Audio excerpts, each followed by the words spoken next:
Greetings. My name is Bill Fletcher. I'm with Standing for Democracy and also Convergence Magazine. Convergence Magazine is one of the sponsors of this event this afternoon and evening. I want to welcome all of you to this program on Maga and Project 2025 and the clear and present danger. And I want to ask those of you joining us if you would put your location in the chat. You don't have to put your name, but where you're located, what state, a city if you'd like. We're going to have a great program, and I want to just begin by offering a few comments. For about the last 20 years, around presidential election time, most of us have heard in one way or another that this is the most important election in our lifetime. And each election cycle, we hear this, and some people become cynical and tired of hearing it. But the problem is that it's actually true, that each of these elections has been, up until that point, the most important election of our lifetime, because we're living in a period of a cold civil war. And we're in a situation where contradictions are heightening between forces. And in each election, the stakes are rising. And in this election, in a few weeks, the stakes are greater than probably at any time since 1876. The situation is something that we're going to be talking about today in the program. And we have three guests who are going to be addressing this. Now, let me just outline the format. So each of the guests will begin by addressing a particular question for somewhere between 8 and 10 minutes. And then I'm going to proceed to offer a little follow-up. If you have questions that you want posed, please put them in the chat. Not guaranteeing you that we'll be able to get to them, but we'll make every effort to try to do that. So with no further ado, we have joining us Nancy MacLean, who is the William H. Chafe Professor of History and Public Policy at Duke University and the author of the New York Times bestseller, Democracy in Chains, The Deep History of the Radical Right's Stealth Plan for America. Also joining us is Carol Anderson, the Robert F. Woodruff Professor of African American Studies at Emory University and the author of White Rage, The Unspoken Truth of Our Racial Divide. And finally, Paul Ortiz is a professor of labor history at Cornell University and the author of An African American and Latinx History of the United States. And I want to welcome each of you to the program. So I want to start with a question to you, Nancy. You've written a great deal about the history of the U.S. right. How do you see the MAGA movement in light of that history, and how do you explain the right's urgency around Project 2025 and constitutional change? Thanks, Bill, and thanks to Van Goss and Margaret Power and the team at Historians for Peace and Democracy and the other sponsors of this important conversation. As some of you know, I've spent much of my career researching and writing on different components of the American right. So it is surreal to witness them coming together as they are in this moment to pose a truly existential threat to human rights and democracy. My first book was on the Ku Klux Klan of the 1920s, which we can see in hindsight was America's first Christian nationalist movement. My second included the so-called mainstream rights fight against the mid-20th century civil rights movement and the women's movement. And my most recent book told the story of how the corporate libertarian donor network led by Charles Koch weaponized a set of academic ideas to shackle democracy not least so as to protect multinational fossil fuel corporations like Koch Industries from government action to stop the horrific climate collapse that's now unfolding in states like my own North Carolina this week. And this year, I'm touring battleground states with the documentary Bad Faith, Christian Nationalism's Unholy War on Democracy, which connects all of these elements. So, how do I see these various streams of the right merging, like those in Western North Carolina this past weekend, to form a new and massively destructive river? Arch-right billionaire donors like Charles Koch, Peter Thiel, Leonard Leo, and their allies are capitalizing on white racial revanchism of the kind Carol will be describing, and they are sacralizing it with militant Christian nationalism, which they have helped to cultivate through organizations like the Council for National Policy and the Orwellianly named Alliance Defending Freedom. Why do they do this? Because this compound has made it possible to capture the Republican Party, first through the Tea Party and now through its Frankenstein successor, Maga, and turn that party against the factual universe and the Constitution. The next step is to attempt to subvert the will of the people through litigation that is already underway to challenge the certification of an election that is now only 32 days away, and yet there are over 100 lawsuits already filed. We know that this combined radical right is laying siege to our institutions because we have watched that happen with escalating force, and because Christopher Rufo bragged of it to his backers using those very words, laying siege to our institutions. For those who don't know Christopher Rufo, he is the one who set off the panic against critical race theory, really against any kind of anti-racism or honest teaching about Black history. He's also the person who drove Claudine Gay from her position as president of Harvard. And lately, he's been pushing the Springfield lies about Haitian immigrants. So we have watched this siege unfold on our institutions in attacks on climate science, on public health during the pandemic, on K through 12 public schooling in Republican-dominated states, and now in higher education administration nationwide, and most perilously, election administration in 2020 and continuing on today. Rufo says it out loud, and again, I'm quoting, "Conservatives have for too long been resistant to attacking the credibility of our institutions." End quote. So that is, they are systematically disrupting institutions that were previously beyond their control and that might obstruct their ultimate victory. Why discredit and undermine institutions? Because these institutions uphold democracy. So the strategy the rights generals have followed has focused on changing the rules on many fronts since 2010, especially in states run by this radicalized, captured Republican Party. And now, with the donors impatient for transformation before they completely lose the electorate, and I'll say more about that, the operatives are going full bore reactionary populists, behaving ever more fascistically since Donald Trump lost the 2020 election and incited a criminal attack on our country on January 6th, a criminal attack that is ongoing and now escalating. We know from comparative political scientists that the best predictor of a successful coup is a failed coup without legal accountability for the coup leaders. So if MAGA forces manage to win the presidency in November, they plan to go for the gold, lasting change that cannot be reversed because it will be locked in. Project 2025 is the centerpiece of their plan. Its creation was led by the Heritage Foundation and backed by over 100 other groups funded by such donors. And for those who are less familiar with Heritage, from its founding in 1973, Heritage has labored to combine the religious right, which is now full-on Christian nationalist, with the neoliberal corporate right of the Mont Pelerin Society. Project 2025 fuses their goals in a 900-page plus how-to manual for the first 180 days of a second Trump administration.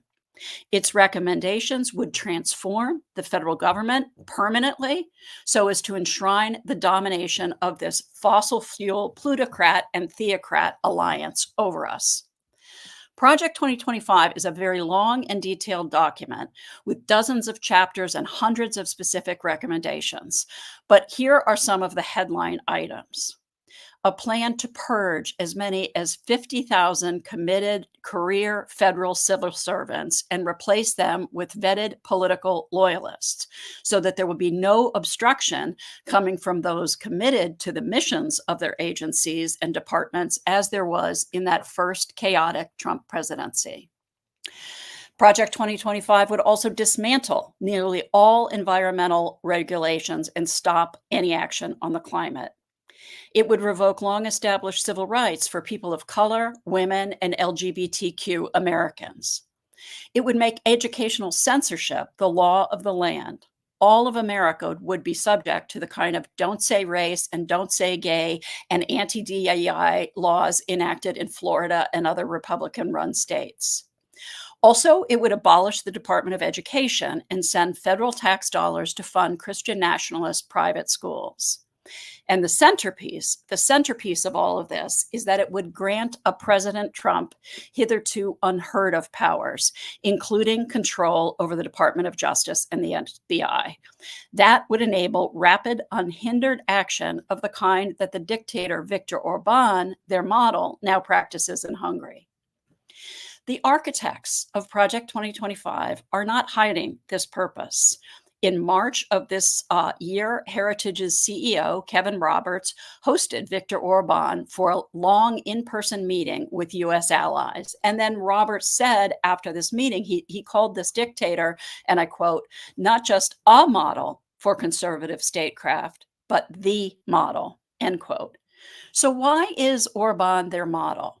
Because Orban has used the electoral process to undermine democracy, to ensure perpetual power for him and his backers. Those backers are malevolent corporations and Christian nationalist voters, the same alliance we see here. How has he done this? He has purged the civil service in his country and refilled it with obedient loyalists and altered the law and constitution. And this is precisely what Heritage and its allies want to see happen in the United States. Why do they view all of this as necessary now? This is really important because they are desperate. Although they have vast money behind them, they know they are losing the country. They are losing the majority of voters because their agenda is so unpopular. And that has been proven to them again and again since 1980. So this is their Hail Mary pass. In effect, a coup without tanks, a coup that would work through rules change and litigation to a Supreme Court they have captured. So in short, this is real, people. We are seeing once separated forces on the right merging for mutual benefit. The power grab they envision is breathtaking in scope, and its cruelties would be catastrophic. But here's the good news. The perverse silver lining of all of this is that we can jujitsu this. We can use the right's awful audacity against them, flipping the script to awaken and activate volunteers and the millions of voters who aren't yet paying close attention. We know that the road to victory this November and after lies in helping voters to understand that this is not just another two-party contest. This election is existential. It is a contest between democracy and authoritarianism. If we defeat the authoritarians who will ruin all our lives, if they win, then we can reform democracy to end such authoritarian rule rigging. We know now from top-notch polling and focus groups that when voters learn about Project 2025, to say nothing about how the next president may be nominating as many as 3 new Supreme Court justices, when voters learn that, it changes their understanding of this election's stakes and it gives them new urgency. So in short, Project 2025 can be a wake-up call for the endangered majority to mobilize over the next 4 weeks. The time is tight, but we do have another month to stop Maga and end this desperate, crazy abuse of power that seeks to take away all of our freedoms and our rights to decide our fates. And that, I think, is an ideal segue back to Bill and to Carol Anderson and Paul Ortiz, who will share with you their takes on these things. And Paul, in particular, will talk more about what we can do and what we need to do. Thank you, Nancy. And so let's go to Carol and Paul. Maybe you can bring this together. So, Carol, what does Project 2025 expose about racism and anti-blackness that undergirds the MAGA movement? Thank you so much. And I want to thank Van Goss and Historians for Peace for pulling this together. If we understand MAGA, we understand the role of race and racism in fueling this movement. One of the things that, if you understand that when Trump came to power, he came to power in what I call a kilo of pure uncut white supremacy, that he threw it on the table with birtherism, which denied the legitimacy of Barack Obama. Then he threw it on the table with Mexicans are rapists and criminals. Then he threw another kilo on the table with Muslims are terrorists. Then he threw another kilo on the table with Kung Flu. So you're seeing the way that racism works in terms of fueling this movement. It is the anger, it is the grievances that they pull upon in order for their strength. And in order to strengthen their movement, what they're going after are the changing demographics in America. So Nancy was laying out how once folks understand what Project 2025 is that they're repulsed by it, because a recent poll showed that once people understood what it was, only 4% approved. Only 4% approved. That is how hated this policy is. So let me talk about the racism that undergirds this policy. It's going after the kinds of changes, the kinds of improvements we have made in this society. And it's going after it in ways that are subtle and not so subtle.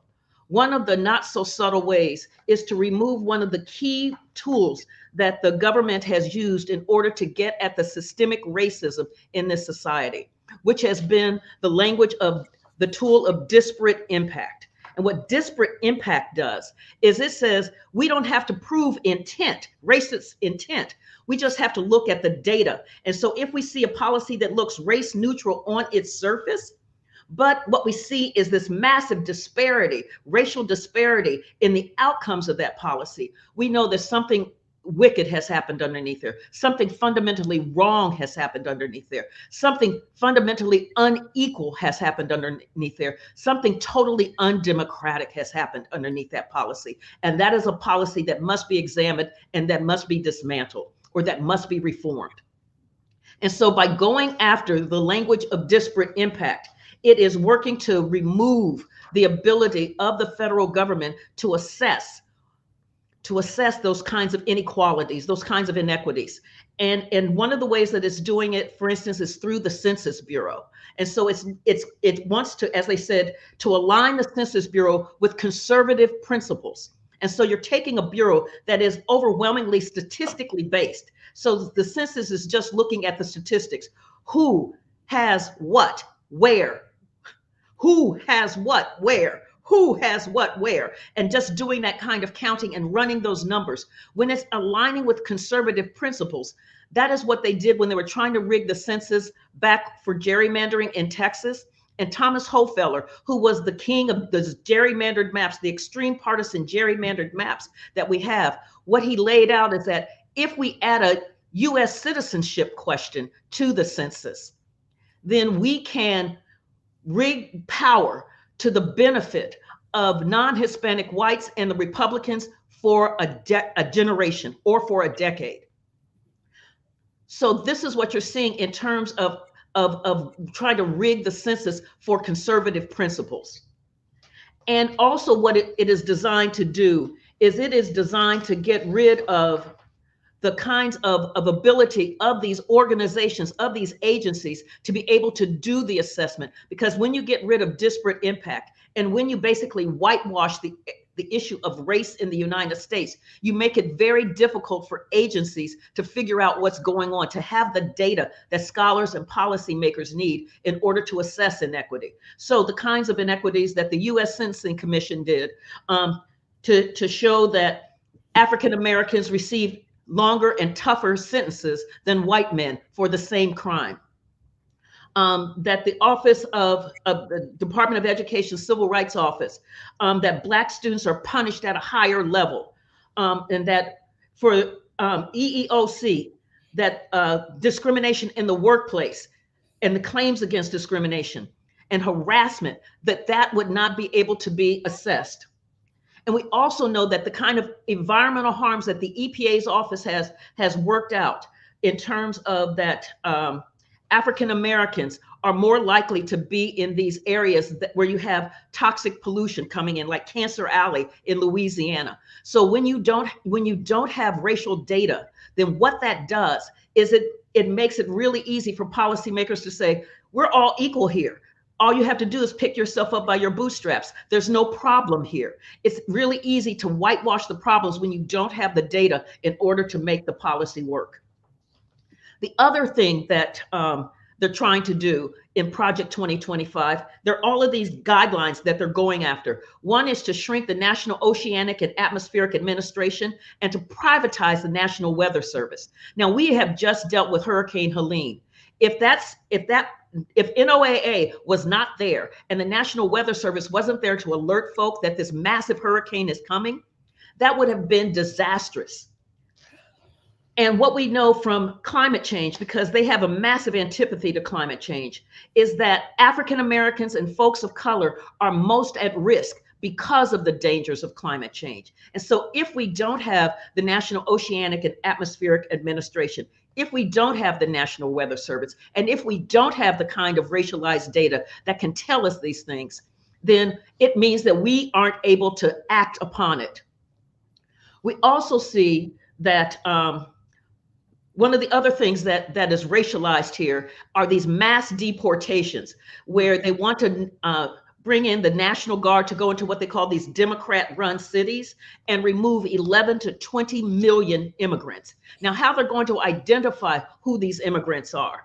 And yesterday, Trump made clear that he's not just talking about undocumented immigrants. He also means those who are here legally, and deport them, to put them in these huge concentration camps. And so how are they going to tell? I believe it's going to be like Joe Arpaio's Driving While Brown. So it's going to be really racialized on who they're going to determine who is an immigrant. How can we tell? And so they're going to go into these, what they call Democrat-run cities, and identify folks who are Black and brown, and then pull them out of their jobs, pull them out of their homes, pull them out of their schools, demand to see their papers. And if you don't have your papers on you, then you're going to be ripped away from your home, put in an internment camp somewhere as they figure out how to process you and get you to what they think is your home country, even though that country may not even know who you are or may not want you, or you are a naturalized citizen here in the United States. So you are an American citizen.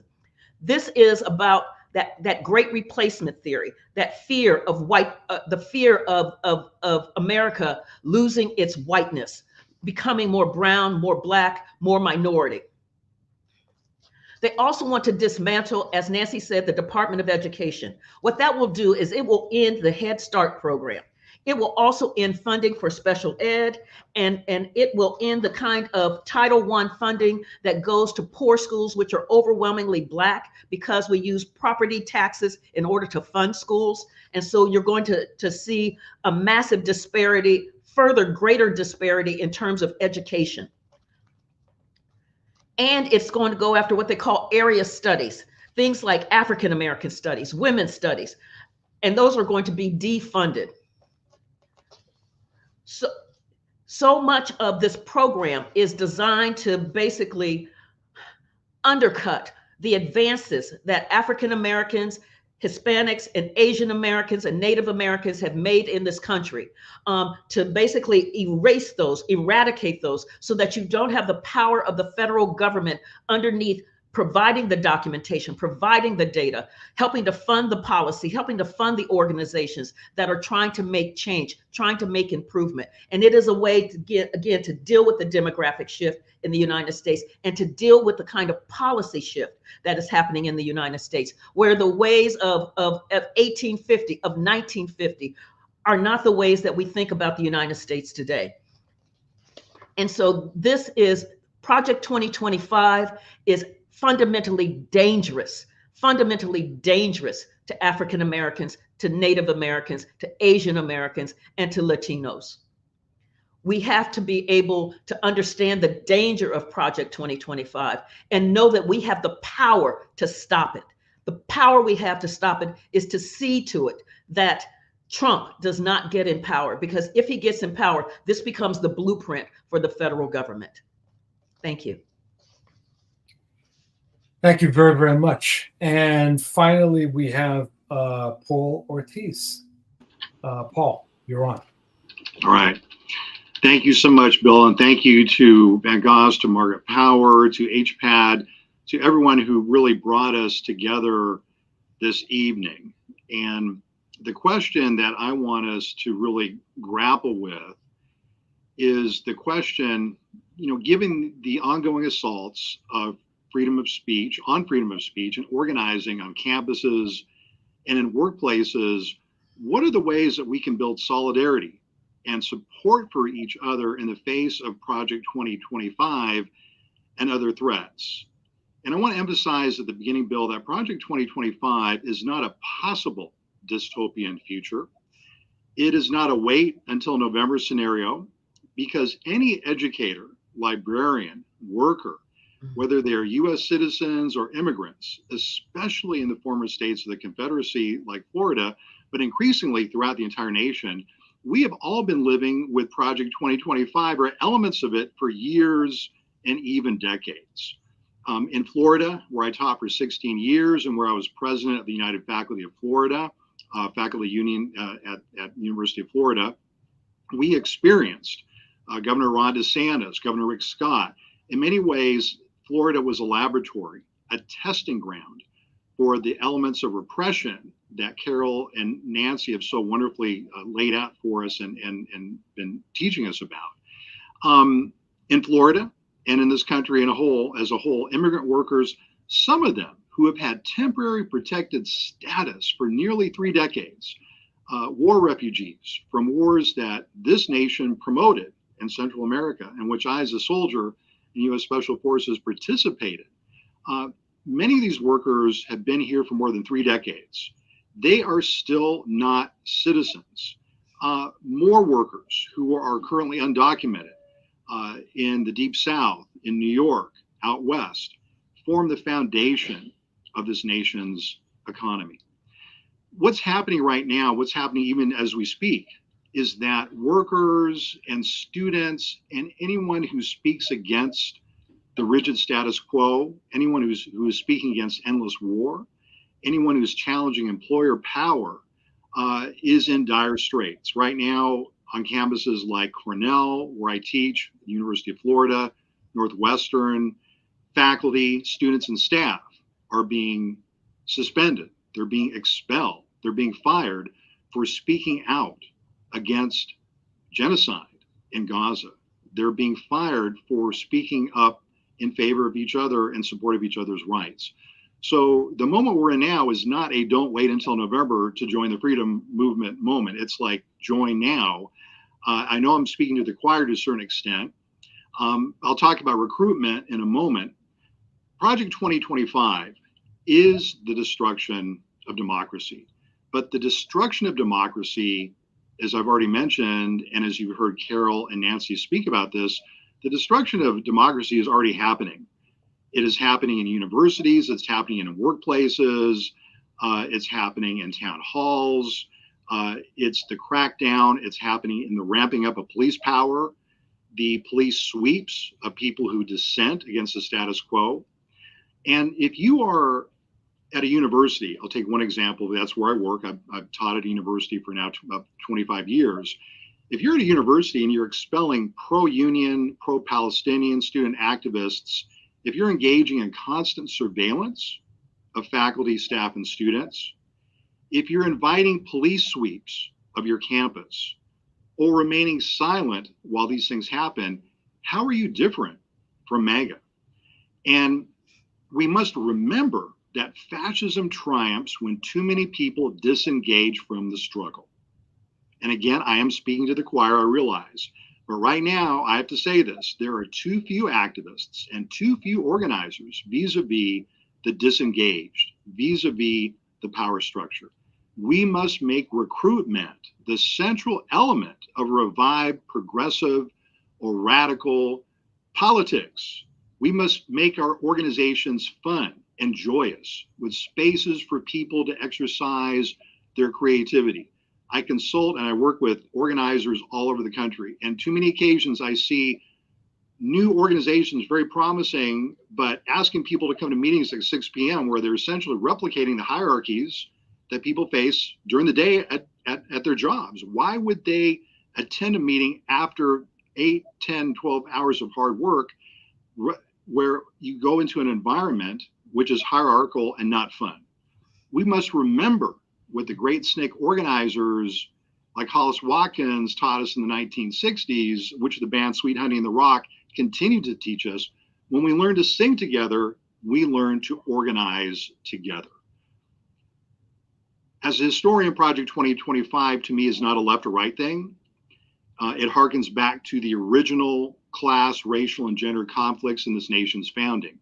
Remember, the so-called founding fathers and their adversaries in the anti-slavery movement and the workers' movement in the antebellum period referred to the main political struggles as occurring between the many and the few.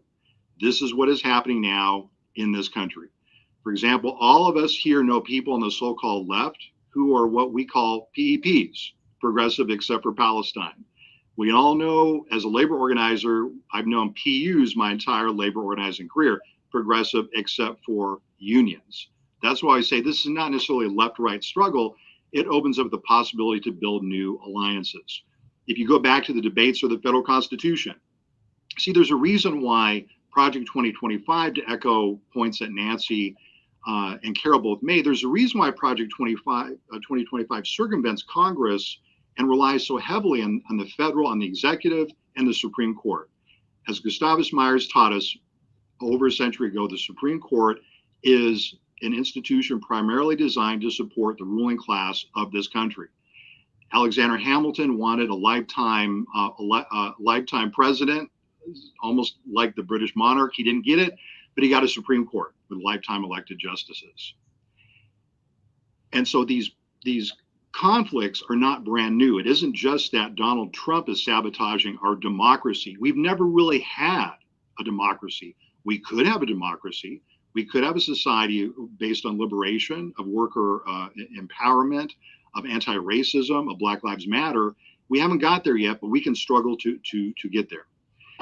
As historians, we must ask, why now? Why at this juncture is Project 2025 happening? And again, Carol and Nancy have done a wonderful job in essentially teaching us why now.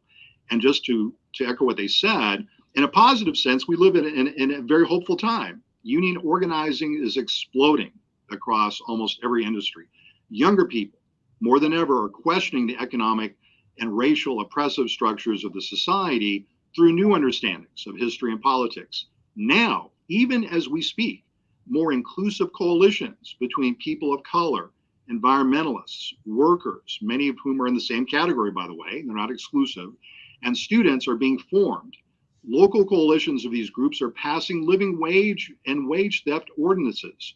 They're demanding ramped up environmental protection laws. They're passing anti-war resolutions. Even today, I read about one. They're demanding accountability of police and politicians.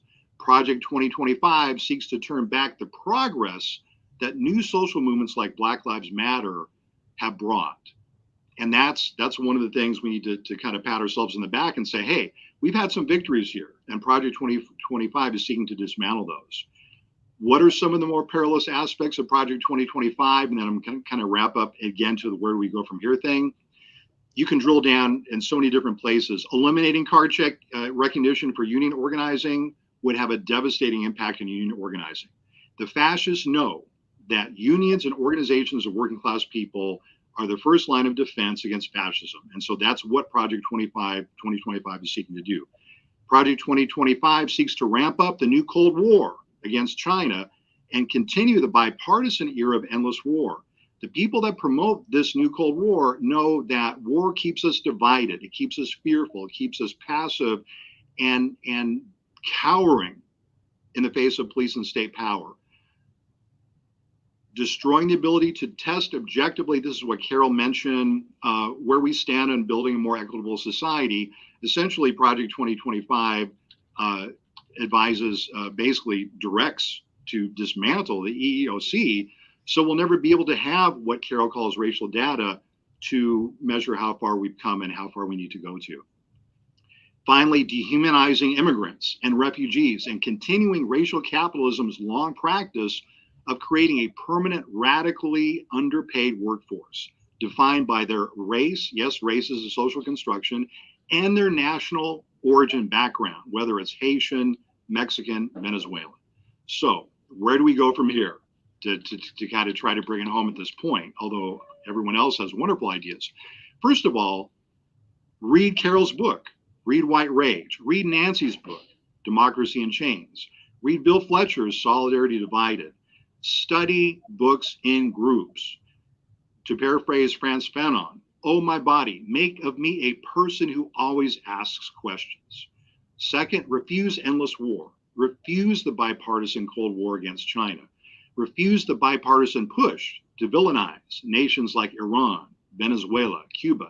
There's a reason our government uses endless war, and there's a reason endless war is baked into this the very body of Project 2025. Choose solidarity. Remember the great slogans of the anti-slavery movement, the labor movement, and other great movements. An injury to one is an injury to all.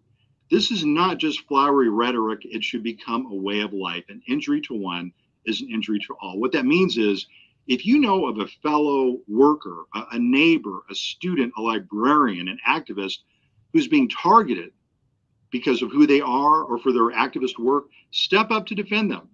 Reach out to them.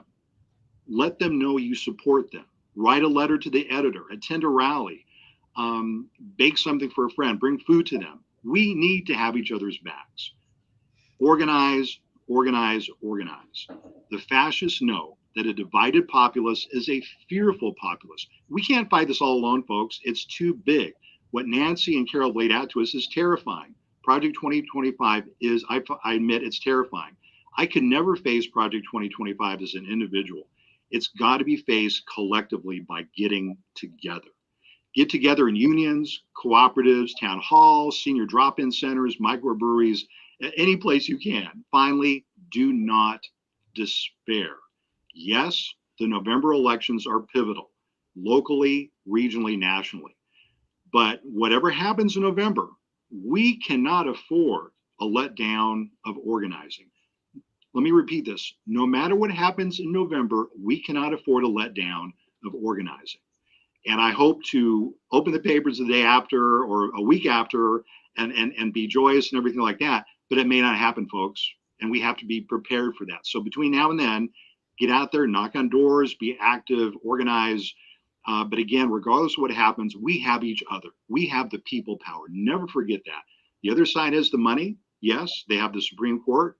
They have Wall Street, but we have the people. We are the people.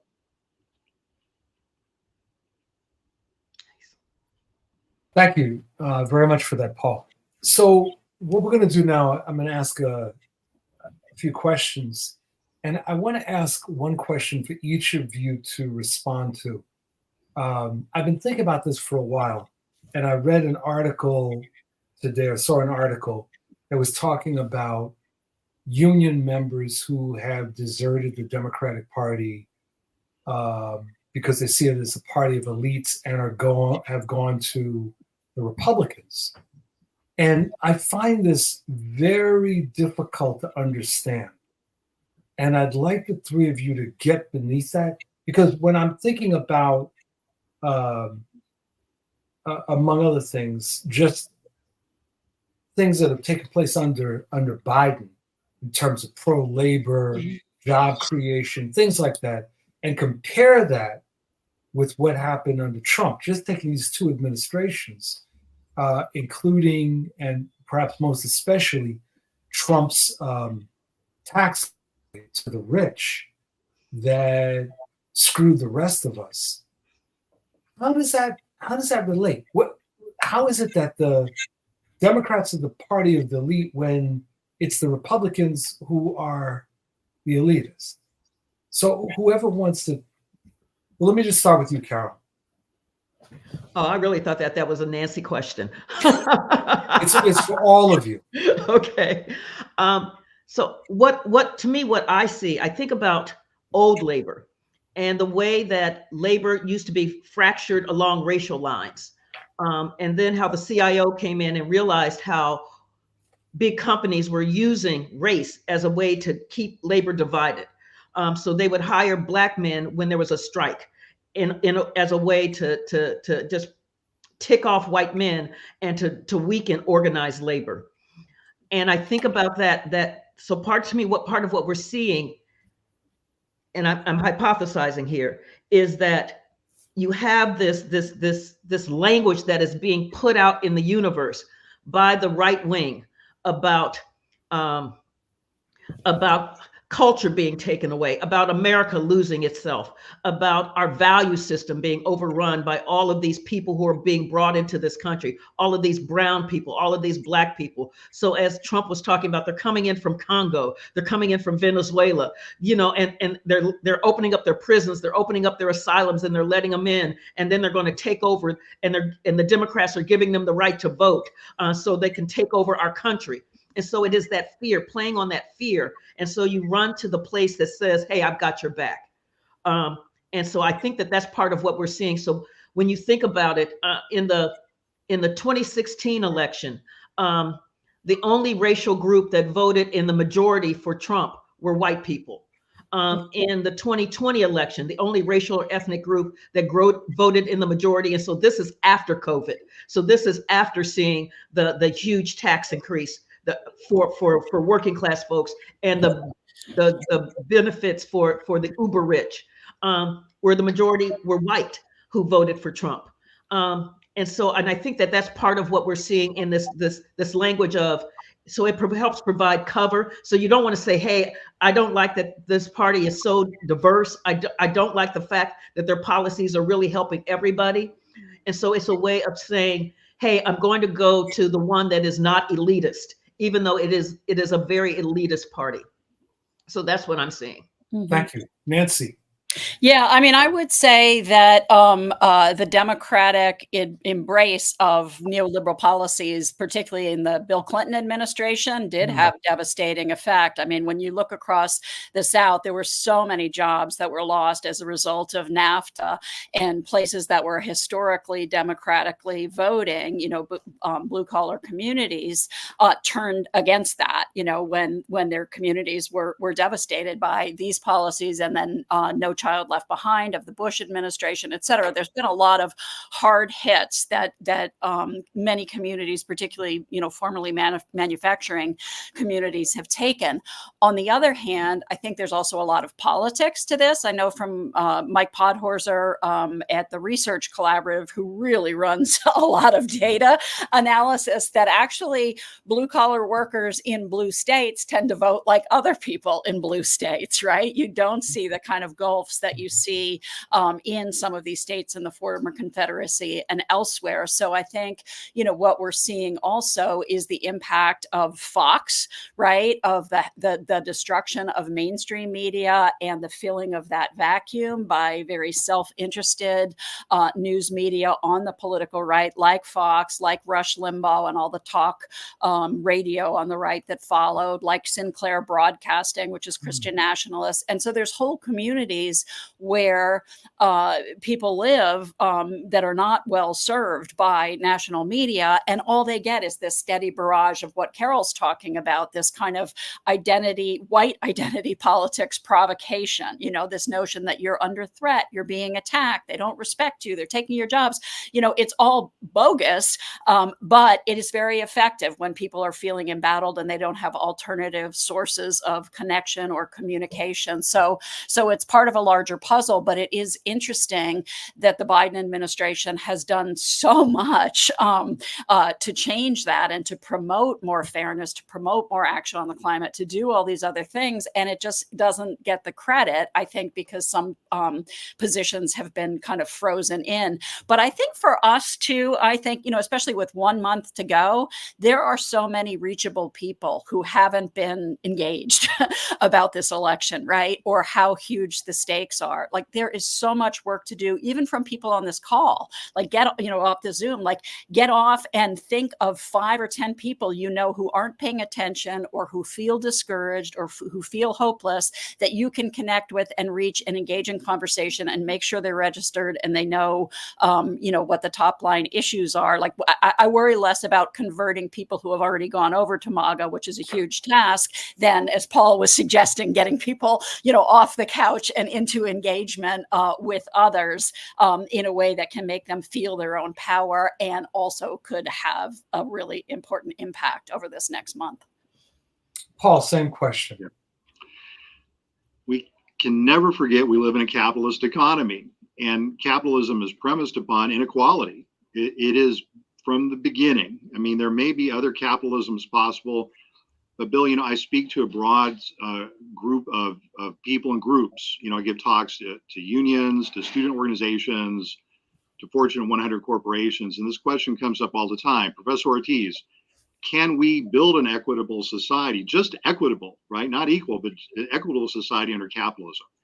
And that's still an open question. That hasn't really been resolved yet, because under racial capitalism, we know that there are many victims or many people who will be paid less money than anyone that we know to do very hard work.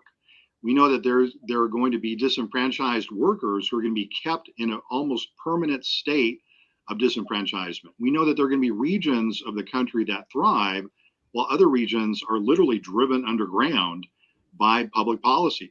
Mm-hmm. And Nancy alluded to deindustrialization. Deindustrialization in this country did not happen because of the quote unquote market forces. It was public policy. Decisions were made to put resources, tax incentives, and political benefits to the financial sector, and to take them away from the industrial sector. And at the same time, that sector decided to outsource. And again, the federal government was there to help them outsource. And we mentioned earlier NAFTA. These are the things that I think that really are pissing people off. And so, yes, on the one hand, thanks to the Black Lives Matter movement, thanks to all these popular movements we've been alluding to, the Biden administration responded very differently to the COVID crisis than, say, the Obama administration responded to the banking crisis over a decade ago. Because of the strength of the popular movement, there were many more economic, broadly shared economic policies that benefited working class communities during the Biden administration. But it wasn't because Joe Biden is a better person than Barack Obama. He is not. It was because he felt a kind of pressure that we put on him to make those policies more progressive. And then, of course, don't forget the terrible global pandemic. But I think in wrapping up my response to the question, I would say that, unions have got to do a better educational job, and I look at myself in the mirror about this. Why is engagement critical? Yes, we suffer from a lack of choices. And my students in my labor history course right now, many people will on this call will sympathize with this.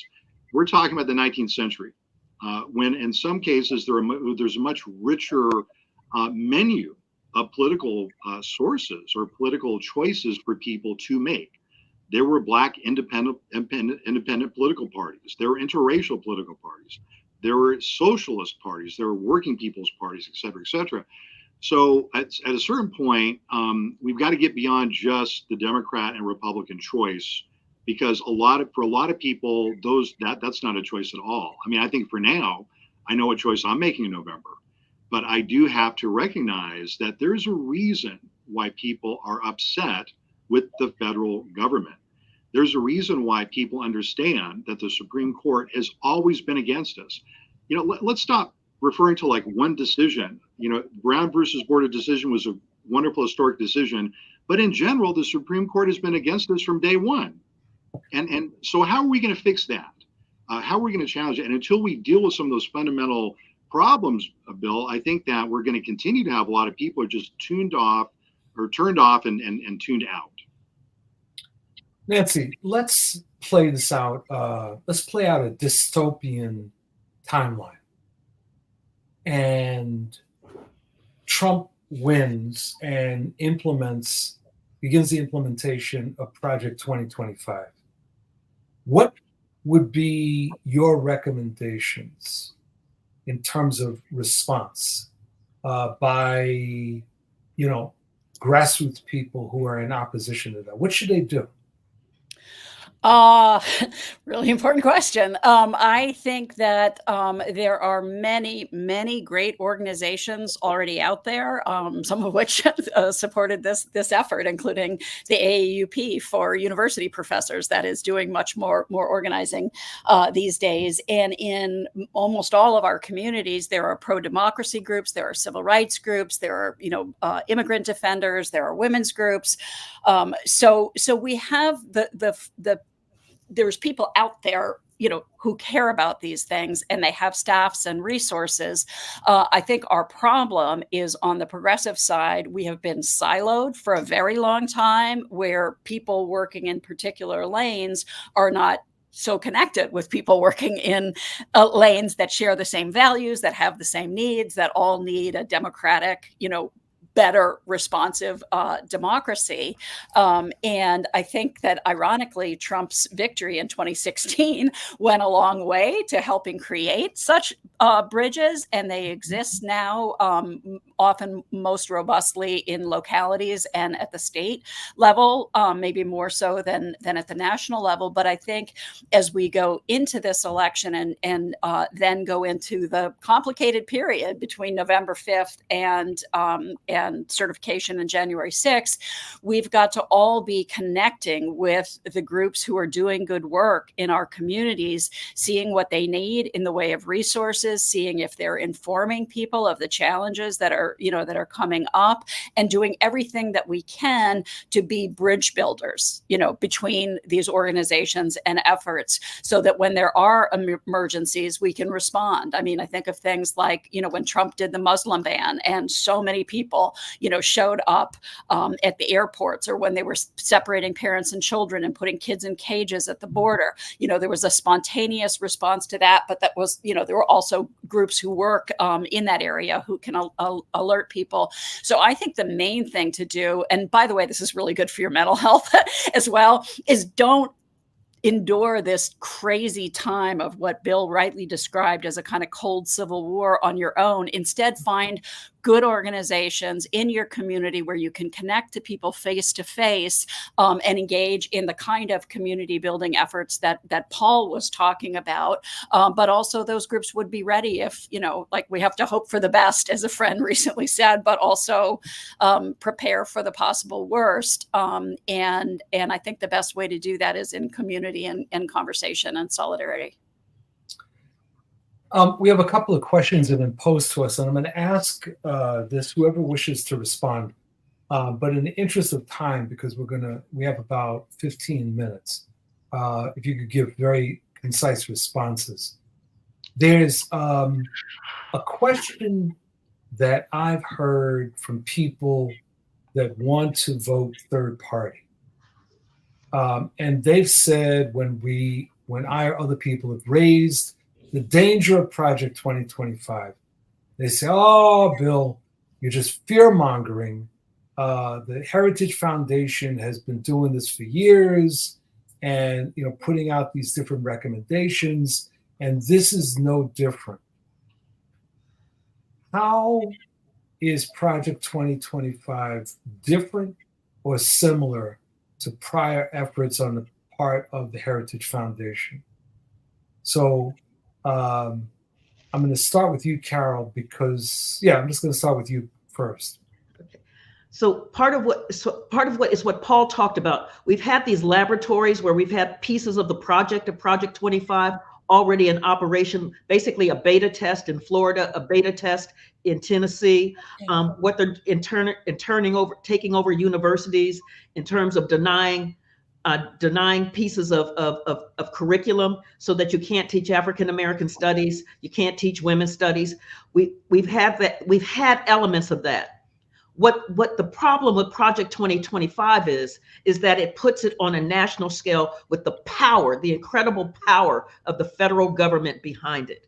And when you begin to think about that power is a game changer. It is a shapeshifter because it deals with all of the agencies that touch our lives in ways that allow us to grow or that are designed to destroy us. So when Project 2025 talks about sending in the US military to the border or sending the US military into our cities to go after us, that is fundamentally different. So think about how in the Black Lives Matter protest in DC in 2020, how Trump wanted to use the US military to shoot the nonviolent protesters. And he had a Secretary of Defense who told him no. The difference would be that he would have a Secretary of Defense around him now who's like, yeah, we can do that because we have complete immunity according to the US Supreme Court. We can do that. So we can use the power of the US military against American citizens, no problem. And so that's part of what we have to understand is that what it does is it ratchets it up to an inordinate level and it makes it nationwide so that our ability to hop from state to state to think that we can find a sanctuary state in the United States, that won't happen under Project 2025. I would just add to this that the Heritage Foundation has been putting out these, what they call mandate for leadership, door stoppers since 1980 with Reagan's first election. And that in the Reagan administration, he implemented more than 50%, just over 50% of their recommendations. Then under Trump, it was over 60%. And then this version is so radical and so encompassing in its destructive repurposing of the federal government, as Carol was just describing, that they anticipate having much more impact. So will it be 100%? Probably not. But do they want to be 75 or 80%? Absolutely. And that 75 or 80% could be crucial. I want to just note here, too, I've been following the chat, and nice to see some of our Republican MAGA friends with us, having a chance to hear a different point of view. But it's very amusing that they keep saying that Project 2025 is a lie. It's not connected to Trump. It's not his project.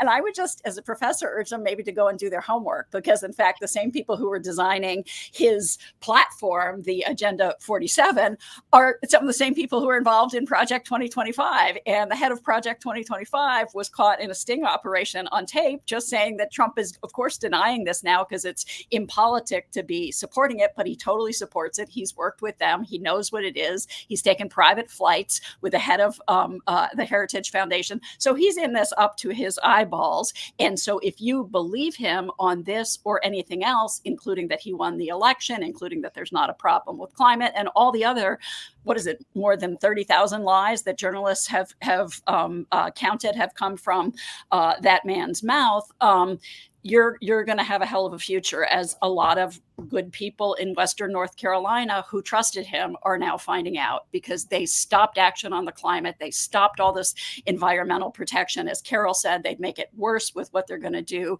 to the weather administration. And now people's whole lives have been destroyed. Also, over 200,000 unnecessary deaths from vaccine denial. I, as a historian, have never seen a cause in history that would sacrifice its own members, the people it relies on, the people that trust it, as part of its dogma and its efforts to undermine government to serve its billionaire backers. So I urge the people who are putting all this stuff in the chat to go out and maybe, just maybe go with an open mind and start checking on some of these connections. And I think you'd be surprised how connected this entire Project 2025 and its authors are to Donald Trump. Thank you for that. There was an earlier question that was raised that was struck me as quite interesting, where someone was asking about what are the parallels between the Ku Klux Klan and MAGA, and specifically what can be learned from the 1920s failure of the KKK to broaden their political power beyond local government. Who wants to take a crack at that question? I'd be happy to. I'm just enjoying listening so much. I guess I need to kind of step up now, take my own medicine. But yeah, it's an excellent question. I mean, all these questions that we're receiving right now are just really, powerful questions. And the 1920s is a great parallel to where we are now, because it was a decade where there were huge economic gains made by members of the American ruling class. At the same time, there were devastating setbacks. The setbacks, economic setbacks that working class people were facing in the 20s were so severe that I'm just old enough to have interviewed many African Americans, Mexican Americans, Anglo Americans who lived through the Great Depression, and they told me that we didn't even know what the Great Depression meant, because for us it was always hard times. Times were always depressed. And so we just read one day that the Wall Street people were taking it now. And this is a key lesson to learn from the 1920s. What we were able to do in Florida, going back about 8 or 9 years, was to create the kind of coalitions that undermine, to a certain extent, the MAGA movement. And I know some of the people are in the comment bar now, but this is how we did it. So the 1920s reactionary politics thrived by anti-immigrant and anti-Black racism, right? That's how they built their coalition. So much so they diluted themselves, the way that some of our MAGA colleagues are diluting themselves even to this day, even to this minute. So much so that people in Herbert Hoover's presidential administration blamed the Great Depression on who? Not Wall Street, but Mexicans, and deported us by the hundreds of thousands, including legal U.S. Mexican American citizens, some people actually my ancestors. But this is how we have defeated them to a certain extent in Florida. We put together coalitions to pass statewide referendums on reenfranchising people who have been convicted of felonies or even charged with felonies. And we got over 1 million signatures by reaching beyond the usual suspects, by going into the heart of MAGA country and talking to people and saying, look, not just Democrats go to jail. Republicans go to jail also and get convicted of felonies all the time. And we were able to get over 1 million signatures to reenfranchise people who have been convicted of nonviolent felonies. And many of those signatures, believe me, were not by the usual suspects. You couldn't just go to a union hall and get those signatures. You had to go to a Miami Dolphins football game. My gosh, imagine trying to get people to sign a petition there. At the same time that right-wing reactionaries were taking over Florida state politics, we were passing a statewide referendum on raising the living wage.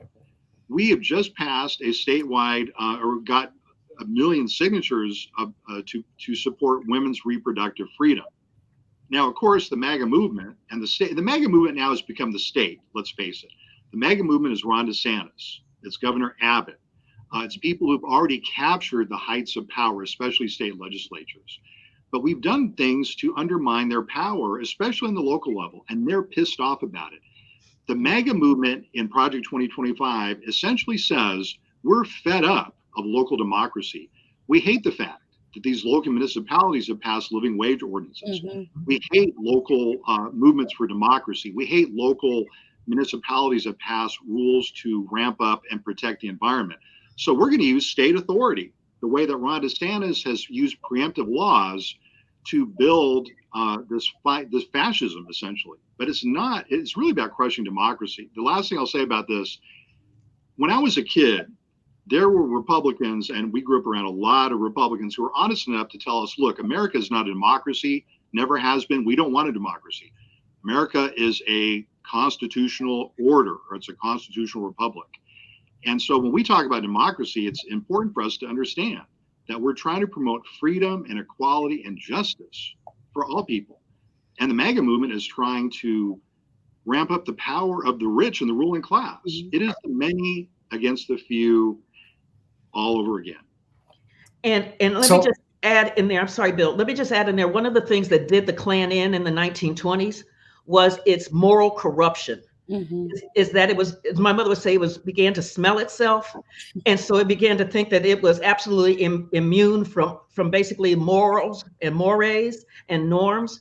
And so you had a rape happening, you had villainy happening, just absolute corruption. And as that thing started spilling out, because it was giving itself the aura that it was morally on the moral high ground, except when you pulled back the layer, you saw all of that nastiness. And so think about Mark Robinson in North Carolina. Yeah.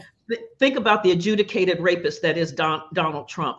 And so it is that kind of moral repugnancy that did end the Klan. And I think that is also part of what we're seeing right now in terms of MAGA, because it gives itself the aura of being a Christian moral entity. But in fact, there is just so much villainy underneath it that it is absolutely repugnant to the vast majority of Americans.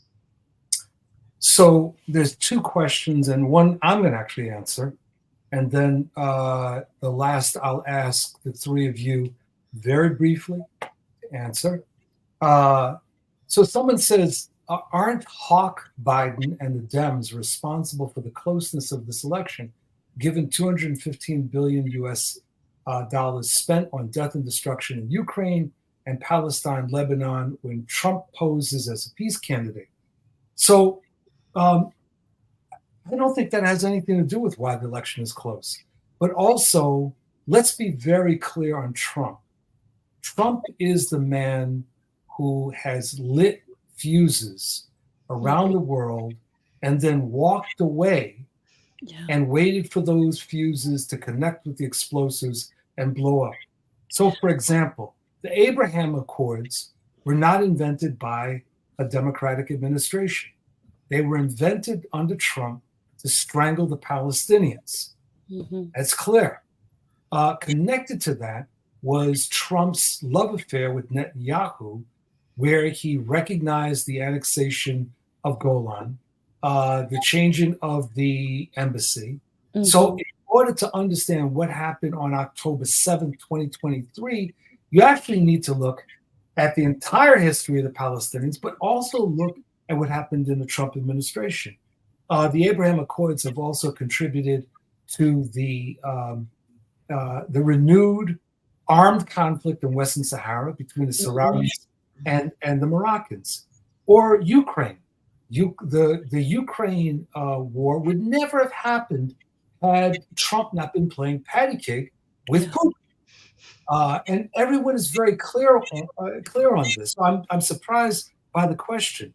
Or the anti-China rhetoric under the administration, including in connection with the breakout of the COVID vaccine and the absolutely racist language. So peace candidate, I think it's important to really, really rethink some of these terms, or the tightening of restrictions on Cuba and Venezuela that obviously have contributed to increased immigration. And then Trump has the audacity to suggest that we've got to stop people that are coming here because the United States is screwing up their countries. So peace candidate, writer, I'd say rethink the language. The closing question really quickly to each of you is, how can we make the dangers of Project 2025 understandable at the gut level for the average voter? So I'm going to start with you, Nancy, and Paul, and then Carol. That is a crucial question, Bill, the crucial question. And all that I have learned from people who are doing, messaging and focus groups and polling, et cetera, about this is that this thing is so far reaching and there's so much in it that it almost kind of, it's just too much for a person to take in all of it. So I think what a good strategy is to think about your audience and who you're trying to communicate with, and pick out the pieces that really matter to that person's concerns. And I want to say here that there have been a couple of questions in the chat about the implications of Project 2025 for reproductive freedom, for LGBTQ Americans, for others. And I regret that we didn't get into that. It was just like the the cast of characters that we had, and the things that some of us have been more focused on lately. But that's absolutely at the center of Project 2025, this Christian nationalist, male supremacist desire to basically reverse all the gains of the women's movement, and to push women back into the places they held before that, worse places for Black women and other women of color, but subordinate places for others. And that's all over Project 2025, as is a complete frontal attack on lesbian, gay, bisexual, transgender, and queer Americans. So I'm really glad that that was raised from here. And I would just say, by way of wrapping that up, about how we communicate with ordinary people, which is crucial on all of this. There's some really good resources online that I just want to alert people to. There's a great suburban women's group, a multiracial suburban women's group called Red Wine and Blue, that has a great project, red wine, not red white, red wine and blue, a great Project 2025 explainer up on their website. So if you Google Red Wine and Blue and Project 2025, you'll find that. It's terrific, and you can share it. You might want to learn more about them. There's also a group called Accountable US, same thing. And I think that was already in the chat, but Google Accountable US and you'll get all the different elements of this. And from those resources, you can figure out what are the crucial pieces to highlight with the people that you're in communication with, because different people have different experiences and pressing needs and concerns. So I think personalizing it to the person you're talking to is the best thing to do.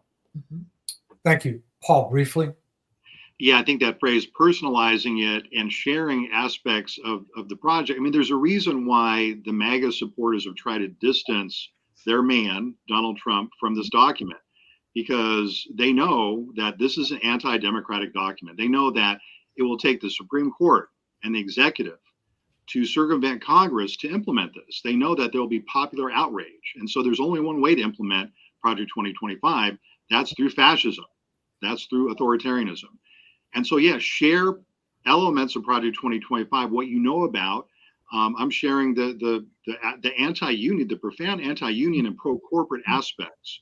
Project 2025 is going to give so much more power to corporations in the society.